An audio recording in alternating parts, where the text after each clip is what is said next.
Today on Esto, PGA TOUR Latinoamerica, plenty of things to talk about, and a lot of action from PGA TOUR Latinoamerica alumni, both on the Korn Ferry Tour and on the PGA Tour.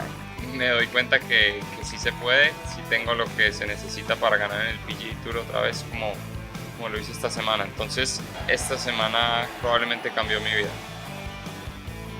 And a few words from Cristobal del Solar and Juan Serrano. All this and much more on this episode of Esto, PGA TOUR Latinoamerica.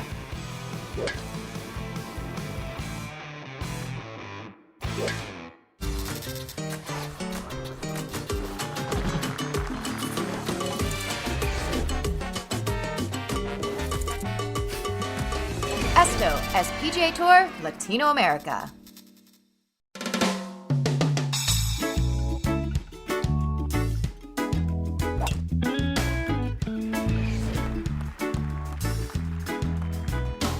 The year has officially begun for our alumni, and it's been quite the start. The PGA Tour season began last year and has continued in wraparound fashion into 2023, while a new Korn Ferry Tour season is already underway. Muy ansioso, tenía muchas ganas de empezar la temporada. Terminamos el PGA Tour Latinoamérica en junio y bueno, se hizo muy larga la espera. Both tours show a roster of PGA Tour Latinoamerica alums, and they continue to show what they can do. With 4 Korn Ferry Tour events already completed, our former players are making PGA Tour Latinoamerica fans proud. The Korn Ferry Tour is in its 32nd year of a long and impressive history, and another season began at the Bahamas Great Exuma Classic at Sandals Emerald Bay. There, 11 former PGA Tour Latinoamerica players finished in the top 25.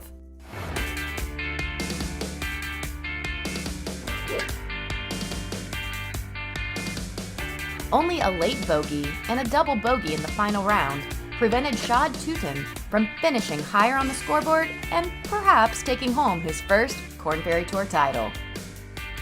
Yeah, it is what it is. This is kind of what you work for. This is the position you want to be in.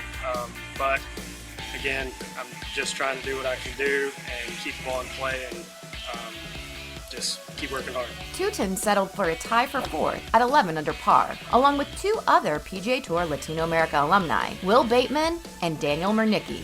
All 3 earned valuable points that will go a long way in helping them in their goal of reaching the PGA Tour. I played really well last year, and coming out here, it's obviously much different being a rookie and seeing guys that you growing up you watched, and I think that was pretty cool, and obviously playing well in Canada helps, but I'm just trying to stay patient out here just like I did last year and kind of see what happens. 1 week in the Bahamas wasn't enough though, so players remained on the island for more sun, surf, and of course golf, playing the Great Abaco Classic. Tootin proved what he did a week earlier was no fluke, as he put himself in contention once again.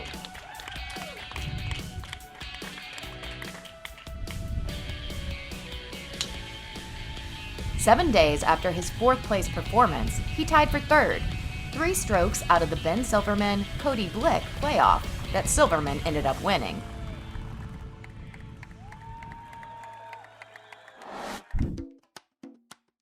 While the Americans were showing their stuff in Abaco, Latinos were also turning in top 20 outings. Leading the way was Rafa Campos, who tied for 12th, and Alan Wagner, who tied for 17th.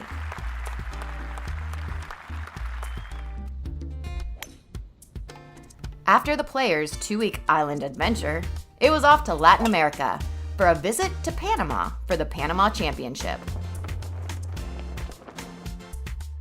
Primera vez aquí en Panamá, hablando el mismo idioma, así que nada, muy contento y nada, darlo todo aquí en Panamá para tener una buena semana. After the visit to the Bahamas, the first of 3 consecutive tournaments in South America make up the always popular Latin American swing. La excepción que le dieron a los latinos en el Korn Ferry para el Open de México en Vidanta nos ayuda a todos los que están jugando el Korn Ferry a darnos oportunidades para jugar en los torneos del PGA Tour, así que yo creo que es una buena oportunidad para mí específicamente poder jugar en el PGA Tour, que nunca he jugado un torneo, así que sería algo muy bonito.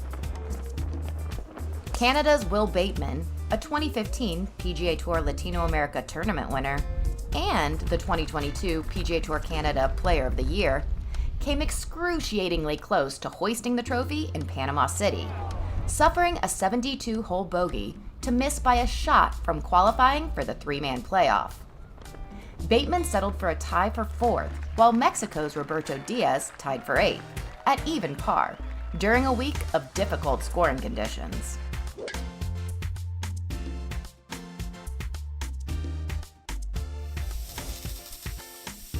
After the Panama Championship, on the strength of his two top tens, Shad Tuten was the top performing PGA Tour Latinoamerica alum, sitting in the 8th position on the Korn Ferry Tour points list, with Bateman right behind him at number 10. Moving from the Korn Ferry Tour into the most wanted tour in the world, an ultimate goal for professional golfers, the PGA Tour has also seen some great action from PGA Tour Latinoamerica alumni. What a weekend Nico Echavarria had in Honolulu. The two-time PGA Tour Latinoamerica winner carded back-to-back 65s in the third and final rounds at the Sony Open in Hawaii, and that led to a tie for 12th.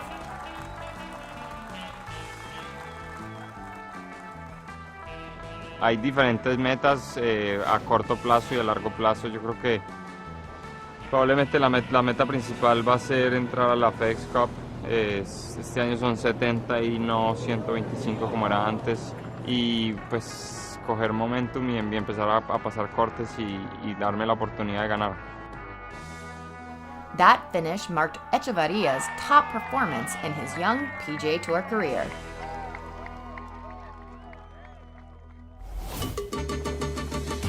After the break, a player recorded the 10th PGA Tour victory by a PGA Tour Latinoamerica alum.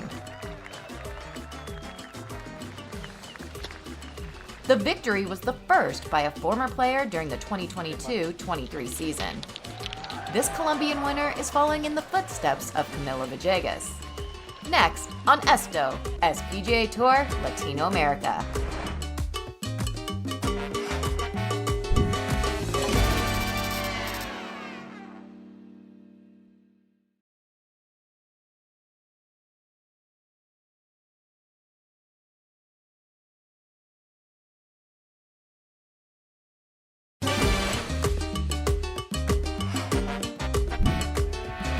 Esto as PGA Tour Latinoamerica. From a family of golfers and two older brothers who also succeeded on the golf course, Colombian Nico Echavarria became the 10th PGA Tour Latinoamerica alumni to raise a PGA Tour trophy. Born and raised in Medellin, Echavarria turned pro in 2017, and in his 7th year, he achieved one of his main goals, to win on the PGA Tour. Go ahead and tap that in, and there's your champion. The dream, now a reality. Echavarria, a winner on the PGA Tour. After missing 4 cuts in a row, it's only making 2 cuts out here. You just doubt yourself, and I'm very grateful that I kept pushing and got it done. Despite having 6 previous years of professional golf on his resume, Echavarria is a PGA Tour rookie who has already played 11 events. It was a bit of a slow start for him, as he made only 3 cuts. But of those 3 visits to the weekend, he enjoyed a top 15 finish in Hawaii and broke through for his first PGA Tour victory at the Puerto Rico Open. We as humans, we try to live in the present, but it's very hard to not go to the future. And with the way I was playing the last couple of weeks, you just don't think it's gonna get better until things like this week clicks. And finding something on the range on Friday, it cleared my mind up. I was thinking too many things. I was on a bad spot mentally before coming to this week. Echavarria didn't travel to Puerto Rico with a lot of momentum. He missed 4 consecutive cuts. Yet, he entered the final round leading by 3 shots, something that never crossed his mind at the beginning of the week.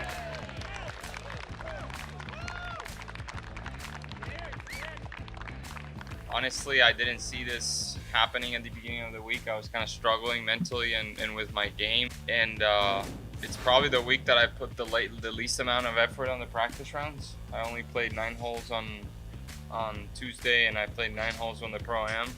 It is important to know the courses are here, but it's more important to feel comfortable with your game and be hitting them good and have a strategy. He knew the struggles he had experienced, but chose to have the right mindset. And he explained that that was the key. Also, a voicemail from Camilo Villegas, the first Colombian to win a PGA Tour title, didn't hurt.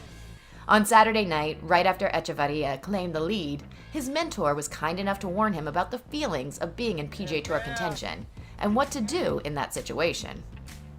Humble enough, Echavarria embraced the advice and was able to perform well playing with the lead. No tengo palabras para agradecer con Camilo. Camilo ha sido mi héroe. Una de las razones por las cuales juego golf profesional es por él. Cuando lo vi ganar por primera vez, me puso a soñar. Ayer me escribió un mensaje muy importante que me ayudó mucho porque me dijo que en algún momento de la ronda vas a sentir que vas a perder el control, y así fue.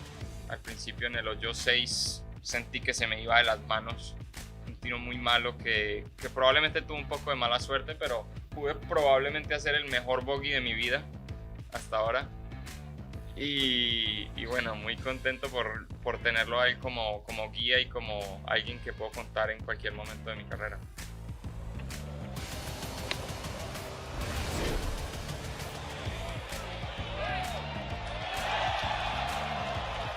He shot a final round 4 under par 68 to win the Puerto Rico Open by 2 shots, tying the tournament record by finishing the week at 21 under 267.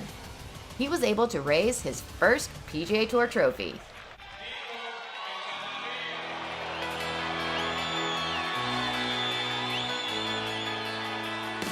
I'm happy with how he did. I'm happy with life right now. It's crazy that shot on 11 was probably the best shot of the week under the situation. So I'm very happy with my performance, my win, and happy to celebrate.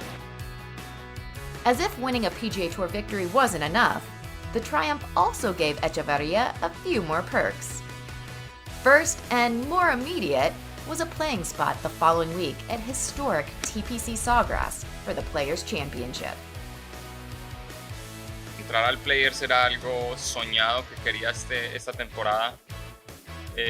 Vivo en Jacksonville, entonces va a ser como jugar en casa, y va a ser mi primera vez jugando este torneo. Después de ganar un torneo, ir a jugar allá va a ser súper especial. The win in Puerto Rico also earned him an invitation to play in the PGA Championship in May. And the 2-year exemption to remain on the PGA Tour didn't hurt either. Congratulations, Nico, and the best of luck on your next steps. Yo voy a poner mi grano de arena para darle oportunidad a muchos niños que puedan jugar este maravilloso deporte, porque el golf me lo ha dado todo a mí. Entonces quiero intentar cambiar la vida de muchos niños para que se enamoren de este deporte como me enamoré yo desde muy pequeño.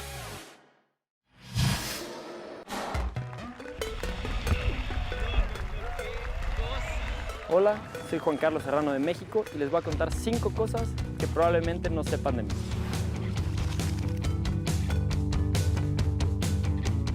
La primera es que tengo 2 hermanas más chicas que están más locas que yo. La segunda probablemente sería que desde los 9 años voy a la montaña casi una vez cada 15 días en México. Está rodeado de picos altos, entonces puedo aprovechar para desconectarme un poco.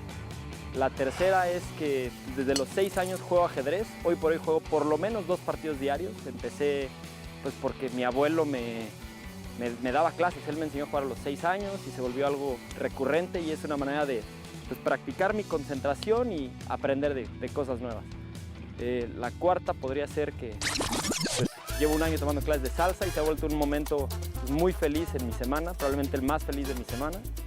Ahorita estoy tratando de agarrarle a otros tipos de baile, otros ritmos, desarrollar mi oído. Fue salsa, la verdad, por suerte.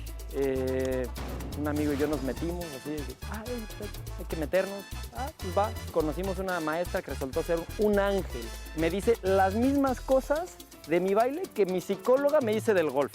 Entonces es una locura, me ha volado la cabeza. Y la quinta podría ser que tengo 2 perras. Julia, que es una labradora negra, que es el ser más perfecto de la creación, sin lugar a dudas y sin miedo a equivocarme. Y Guadalupe, que pues, es de la calle y pues, es un perro hiperactivo y raro.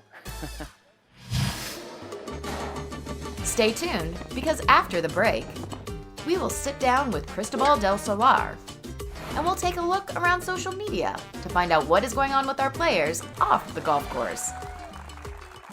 All that and more after the break.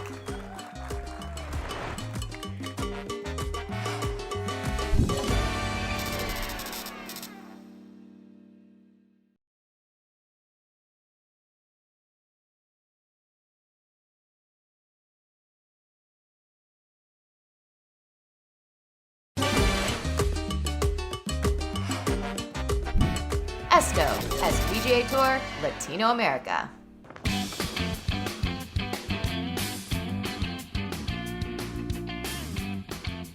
Cristobal del Solar, a first-year member of the Korn Ferry Tour, took time out of his day to talk to us about his professional trajectory and experiences on PGA Tour Latinoamerica that opened doors and led to where he currently finds himself, a step away from the PGA Tour. Born and raised in Chile, Del Solar made a name for himself early on in golf and was so accomplished that he moved to the US, to Florida, to attend high school and continue honing his golf skills.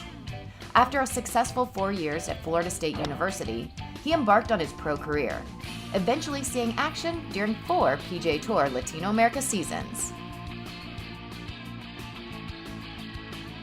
El PGA Tour Latinoamérica me ha ayudado mucho. O sea, como he jugado los últimos 4 años, hay varias canchas, todo de distinto tipo de pasto, distintas condiciones, altura, nivel de mar. Como tour, yo encuentro que ayuda muchísimo jugar ahí. Uno aprende a viajar. O sea, bueno, obviamente yo vivo en Estados Unidos, entonces yo tuve una experiencia muy distinta a los que quizá viven en sus países. Viajar largo, trayectorias largas, juega un torneo y está en Brasil, no habla el idioma, después se va a Perú, que se come increíble. Uno va aprendiendo de cada uno, el tour se maneja muy bien, las canchas generalmente las tienen en muy buen estado, buen nivel. A mí me ayudó mucho, aprendí mucho del juego, aprendí mucho de mí, hice muy buenos amigos. Ayuda muchísimo, especialmente para los que están saliendo de la universidad. Del Solar won 4 tournaments on the PGA Tour Latinoamerica, 2 of them in Argentina.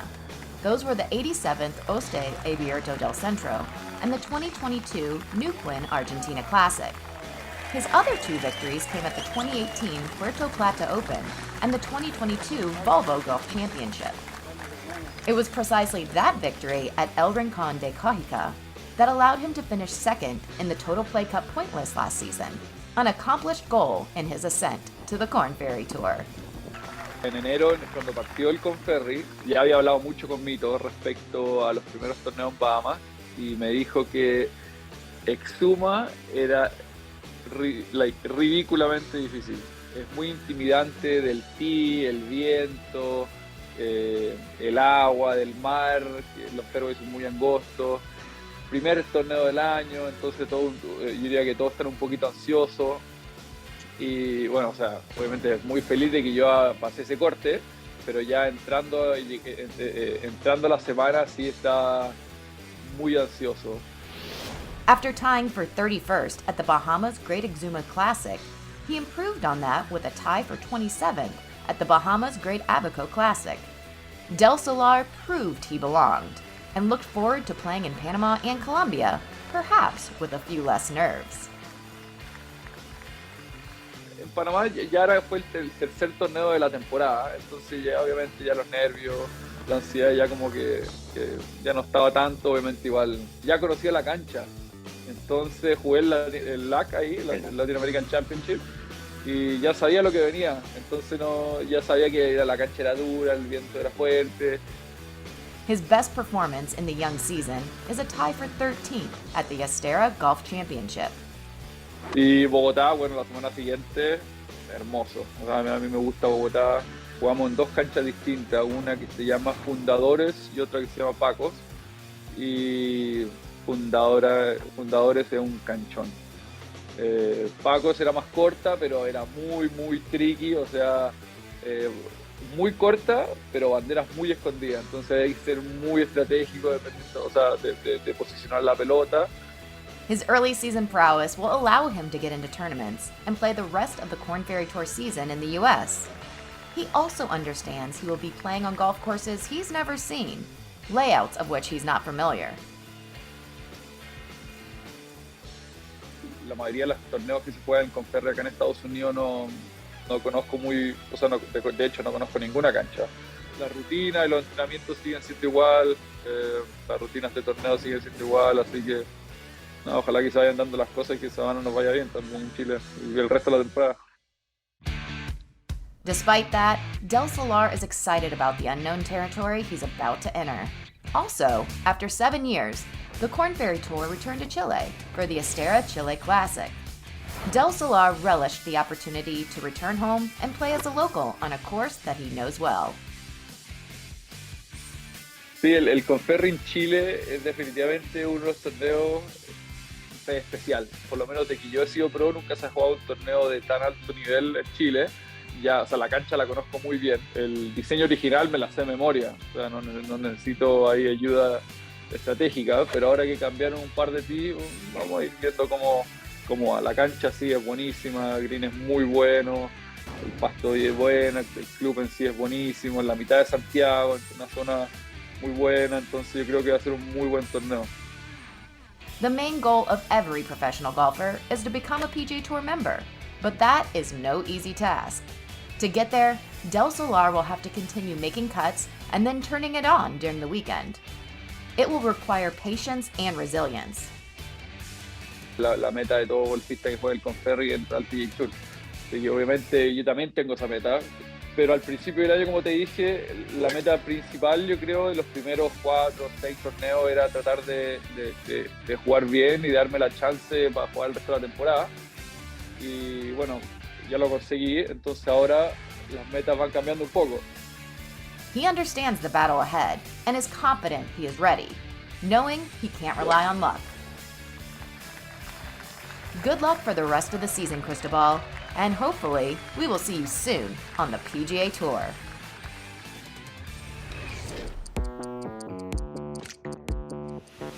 It's time to review the best of our players through social media. Let's start with 2 events that were part of the Dev Series. The first one was the San Luis Open, where Emilio Dominguez came out victorious, which he celebrated with his family. Another victory was achieved by another Argentinian. Julian Echevarria lived up to his status as a favorite and won by 9 strokes at the Venezuela Open. The Players' Championship was a really special tournament for Nicolás Echavarria for many reasons. One of them was getting to meet the commissioner of the PGA Tour, Jay Monahan.